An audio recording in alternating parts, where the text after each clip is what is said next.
Chevella parliament నియోజకవర్గ BRS అభ్యర్థి కాసాని జ్ఞానేశ్వరి ఎన్నికల ప్రచారంలో భాగంగా పలు కార్యక్రమాల్లో పాల్గొంటున్నారు. అంతేకాకుండా పలువురు బీఆర్ఎస్ ఎమ్మెల్యేలు మరియు ఎమ్మెల్సీలు కాసాని గెలుపు కోసం విస్తృతంగా ప్రచారం చేస్తున్నారు.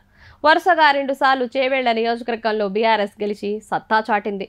అందుకే మూడోసారి కూడా బీఆర్ఎస్ పార్టీ చేవేళ్ల పార్లమెంటు సీటును దక్కించుకోవడం ద్వారా హ్యాట్రిక్ కొట్టడం ఖాయమంటూ ఆ పార్టీ నాయకులు మరియు కార్యకర్తలు ధీమా వ్యక్తం చేస్తున్నారు.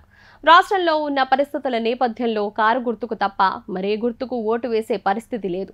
కాంగ్రెస్ పార్టీ ఇచ్చిన హామీలను తుంగలో తొక్కడం వల్ల జనాలు మళ్లీ బీఆర్ఎస్ వైపు చూస్తున్నారు అంటూ కాసాని ధీమాతో ఉన్నారు. ఎన్నికల ప్రచారంలో భాగంగా కాసాని పలు సంఘాల నాయకులు మరియు సభ్యులతో ఆత్మీయ సమ్మేళనం కార్యక్రమాలను నిర్వహించడం జరిగింది. అందులో భాగంగా సయ్యద్పల్లి గ్రామంలోని మసీదుల్లో ముస్లిం సోదరులు పెద్దలతో కలిసి చేవేళ్ల పార్లమెంట్ బీఆర్ఎస్ ఎంపీ అభ్యర్థి కాసాని జ్ఞానేశ్వర్ ప్రార్థనలు చేశారు.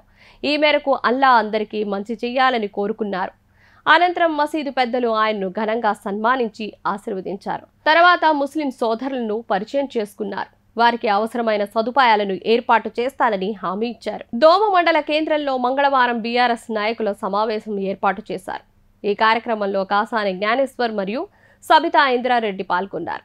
ఇందులో ప్రధానంగా కాంగ్రెస్ పార్టీ వైఫల్యాలపై చర్చించారు. అందుగాన మన బారాసా చేసిన అభివృద్ధి వివరిస్తూ మన బీసీల కోసం నిలబడిన ఏకైక పార్టీ మన గులాబీ పార్టీ. అందుకే రానున్న ఎన్నికల్లో కాసాని జ్ఞానేశ్వర్ను గెలిపించేందుకు ప్రతి ఒక్కరూ కృషి చేయాలని కోరారు. చేవేళ్ల ప్రజలు బీఆర్ఎస్ పార్టీ అభ్యర్థి కాసాని జ్ఞానేశ్వర్ వైపు ఉన్నారని ఎన్నికల ప్రచార సరళిని చూస్తే అనిపిస్తోందని రాజకీయ విశ్లేషకులు అభిప్రాయం వ్యక్తం చేస్తున్నారు. ఇప్పుడు ఆపరేషన్ లేకుండానే మోకాళ్లకు ప్లాస్మా ట్రీట్మెంట్, మీ ఆర్థోపెడిక్ సమస్యలన్నిటికీ రోబోటిక్ టెక్నాలజీ ద్వారా తక్కువ ఖర్చుతో శాశ్వత పరిష్కారం, ఫ్రీ కన్సల్టేషన్, ప్రతి ట్రీట్మెంట్ పై 20% డిస్కౌంట్. ఈ ఆఫర్ కొద్ది రోజులు మాత్రమే. త్వరపడండి. V9 hospitals 9281465842.